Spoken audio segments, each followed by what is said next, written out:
Greetings and salutations, all. It's me, DarkX1 again, bringing you yet another roundup of my RWS creations in the background, whilst, I was radio silent for several months. Now, again, these will be slight changes and/or complete makeovers, or just no changes at all, yet. So, let's not waste time and get straight into things. Back where we left off, with number 23, this being Mike. Now, immediately after I turned the miniature gauge engine standard, I got a bit of backlash for it. It was a very small and brief backlash, but it was backlash nonetheless. But I still don't regret the decision, because it allowed me to actually have a reason for bringing the LNR P1 into my line of creations. And as you can visibly tell, he has yet to receive the same standard Pacific boiler, or at least standard Pacific fireboxes that I made for Gordon, both Gordon 1 and Gordon 2. That might be something that comes, but at the moment, he is still good, so he won't be seeing any further changes. Most that has changed over the course of his, design history is that his lining's been straightened up. Anywho, though. Next up, we got Rex. LNR P2, following close behind, came a few years later after the P1. Funnily enough, the P1 helped basically in testing for the P2. So I feel like this adds a bit more into the character element between these two characters, basically between Rex and Mike. Makes sense for him to be the cocky, arrogant one of the two, whereas Mike is the more workaday, gruff guy. Because that's kind of what their bases would have been. And as you saw during his debut, Rex was a bit of a hotshot. So, I already put to work the P2 inspiration. Now, with that being said, you might notice that he doesn't look like the P2 everybody thinks of when they hear LNR P2. He doesn't look like Prince of Wales, nor does he look like, I can't say the name of this engine because it's kind of a running gag that it's inappropriate, so I won't. But it's because he's based off of the second member of the P2 class, number 2002 Earl Marischal, who was fitted with smoke deflectors and had a much more unified frame, which looked a lot more like the V2s or the Pacific frames, in that it was all single unit and no big drop-off. Honestly, at first I went with the original 2001 design, but I liked Earl Marischal's looks a bit more, so I rebuilt him into it, and I don't regret the decision. Plus, it adds to the cockiness. Next up, we got Bert here, who was always the oldest member of the original Arsdale trio, but now I've taken it a step further by making him basically the reverse of his actual rearrangement as an LNR 02, specifically an 02-1, which was the first version. Honestly, my reasoning for choosing it is because it just looked more pleasing than the later 02-2 and 02-3s. There's just something about the base Great Northern Railway version of the 02 class that I just like. It's got that proper elegance mixed with workaday feel. And it works for Bert. Next up, Jock. Always the youngest of the Arsdale engines, he is a V2, which is arguably one of the younger engines of this lineup. But he is one of the first 5 V2s.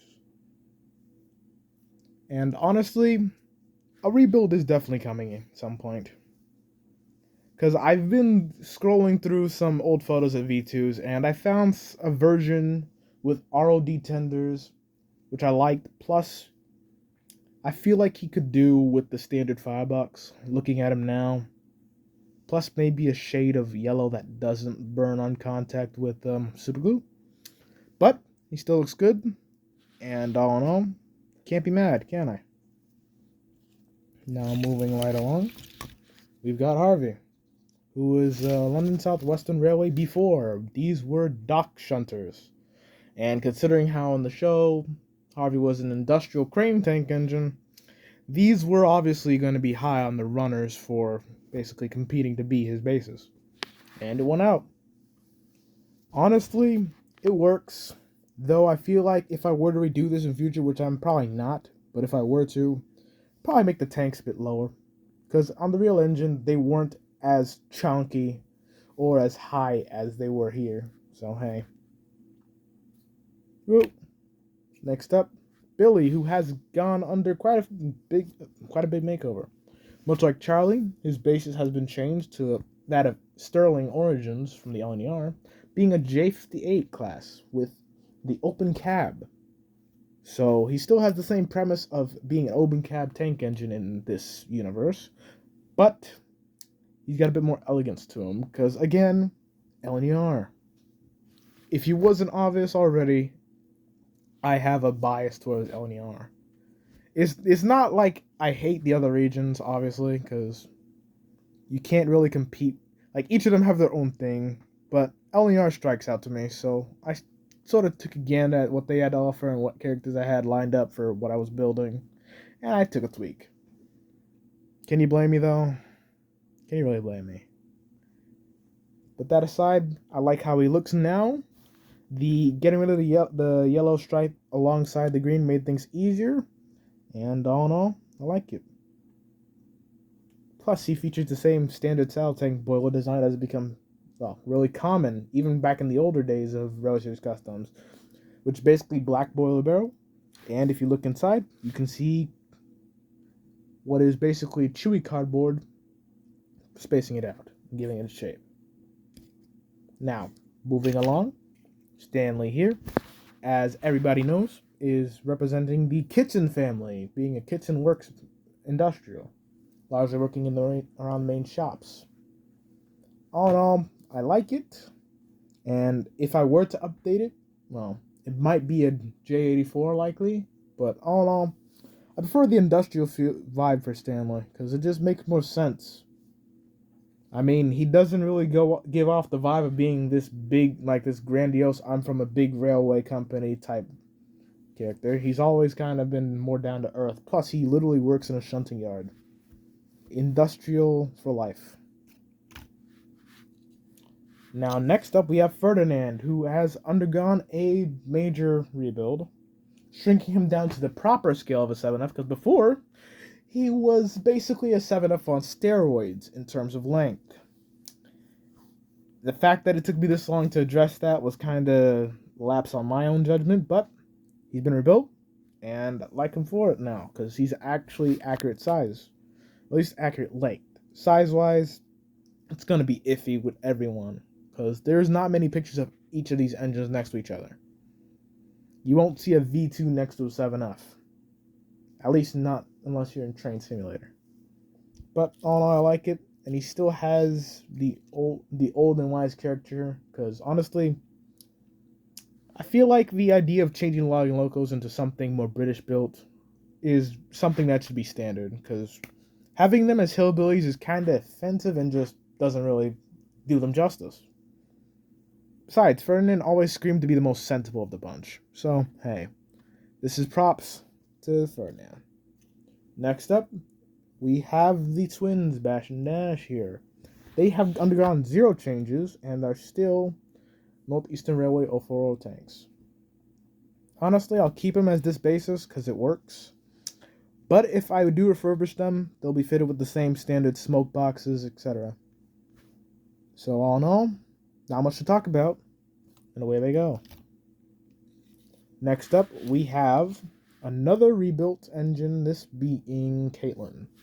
Now, if you saw the original review for Caitlyn, you'll notice obviously off the bat that the tender has not only been given the standard formation, but she looks different from the front end. That is because she does not represent an de-streamlined Duchess, but she actually represents one of the Ivet variants. Because if you didn't know, when Ivet took over, 2 Duchess class Pacifics were built, and they were fitted with features that would become splattered around each other member of the class, which would reduce the weight. And honestly, I like the look of it, so I used 46257 as a basis for rebuilding her, and, well, I built her as close as I could to match. And honestly, I like it. Plus, her face has been given a redesign now with a mole. Honestly, it works. Plus, lining update. The tender has been kept from the last overhaul she had before, I started showing these off to y'all again. So, away she goes. Next up, Connor. No changes at all, but plans are in the works, possibly, to do the same thing I did with Rebecca and restore him to unrebuilt condition. Simply because I feel like if you're going to have a fleet of Pacifics that are of similar class, dimensions, etc., same designer, why would you keep them all indifferent? Because that would just add costs when repairing them. So he might be rebuilt back into the standard merchant navy. And considering how there is a Blade Pacific being basically rebuilt back into its post BR days shape, it makes sense. It makes sense. So hey, I'm gonna go with it. And all in all, it probably won't change the aspect of what I designed for the character. If you've read the chapter I've made on him. Well, not chapter, but you know what I mean. Next up, we got Logan. Not Logan Paul, don't even start. He is a Radstock Sentinel, much like in his TV debut. And there isn't much to say about him. He's just an average workaday shunter who works in the coal mine. And has a big friend who we are about to jump into. So, scooch over. And here we have Sam. Gone is the oversized Blue Ridge 2666 Allegheny. In its place is the much more humble and much better to work with, actually, Dub D, specifically the 210Os. As war engines, there is a lot you could do with this character. It is obvious by his face. He has a history. And in all honesty, I like him this way. I rebuilt his boiler, but I feel like I made his boiler a bit too small because it's lower in height. And it should be up higher, a bit chunkier. So he might be due for another rebuild again. But for now, he's staying the way he is because he's fine. Though the fact that his frame is older than the boiler is something that I won't get over. Next up, an engine with yet again 0 changes, is Rosie. Still an S100 shunter. And, well, same origins as Hank. Came over during the war. And has stayed ever since. And basically works trip freights and, trip workings. Let me get my terminology right. Trip workings. And is a station pilot. Next up, you've already seen the Scarloy engines, but I'll give you another glimpse at them. There have been 0 changes since the last time, and they are all still the same. Honestly, they'll probably stay the same for a long while yet, because they were built during basically my Renaissance period, where I started to get a bit better at my craft and started implementing new features. Now then, moving further along, we get on to Marklin, who has undergone yet another large change. Now, instead of being another S100 type, he is a Fablock Tkh 49 class 060. These are a lot like the S100 in the fact that they were production 060s, which were sold to industrial places both in Poland and around the world. But, honesty, I feel like, much like as we've seen in actual preservation with the one working over in the UK, it makes sense that he'd be one of them. Because he can't be a German engine, just doesn't work. Plus, considering what happened during the war, it wouldn't be viable. But this is as close as you're getting to Germany, and in all honesty, it works. Granted, I probably could have made the bunker a bit taller, but it works. And lastly, with the last few seconds we have, Proteus, who was a Great Central Railway Class 5 060 saddle tank engine. And all in all, making him blind and a Great Central Railway tank engine was probably one of the oddest combos I've ever had done. But it's what we got. Now, to cap this off, this has been Dark X1, and I will see you next time. Goodbye.